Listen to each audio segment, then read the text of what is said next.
آقا ہر احمدی اور ہر مسلمان کی خواہش ہے کہ حضرت محمد مصطفیٰ صلی اللہ علیہ وآلہ وسلم سے زیارت ہو جائے اور ان کی صحبت میں خواب میں کم از کم بیٹھنے کا موقع مل جائے.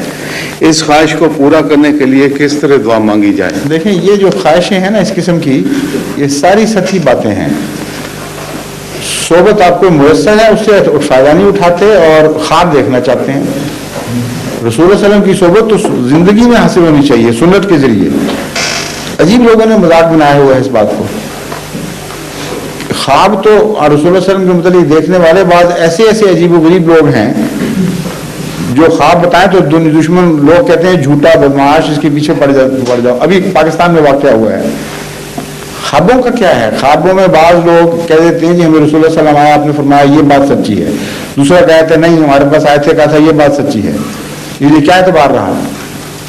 رسول اللہ صلی اللہ علیہ وسلم کی شکل کسی نے دیکھی نہیں اصلی، اور رسول اللہ صلی اللہ علیہ وسلم فرماتے ہیں کہ شیطان خواب میں بھی میری شکل نہیں بنا سکتا، لیکن دوسرے کی شکل بنا کر تو جھوٹ بول سکتا ہے نا. اس لیے ہمیں کیا پتا کہ کون آیا ہے. جو حقیقت ہے وہ یہ ہے کہ اگر کوئی شخص آن صلی اللہ علیہ وسلم سے محبت کرتا ہے تو سنت پر عمل کرے. وہی صحبت ہے، اس سے بہتر صحبت میسر آ ہی نہیں سکتی. آپ خواب کی بات کر رہے ہیں، حضرت اویس کرنی نے کیا کیا تھا؟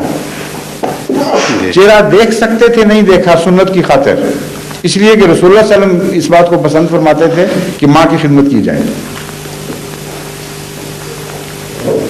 زیارت سے محروم مر گئے اس بات پہ، اور رسول اللہ صلی اللہ علیہ وسلم نے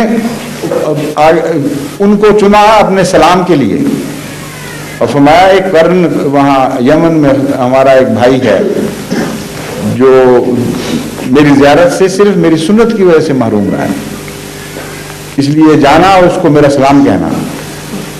صرف 2 آدمیوں کو رسول اللہ صلی اللہ علیہ وسلم نے سلام بھجوایا غائب میں، ایک حضرت اویس کرنی کو اور ایک مسیح موعود یا مہدی کو جب وہ ظاہر ہو.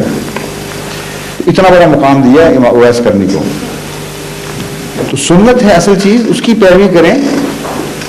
خوابوں میں آپ کو کیا پتا کہ کیا خواب ہے، اور خواب کے بعد کوئی ضمانت کیا ہے اس بات کی کہ آپ اس سے برکت بھی حاصل کر سکیں گے یا نہیں.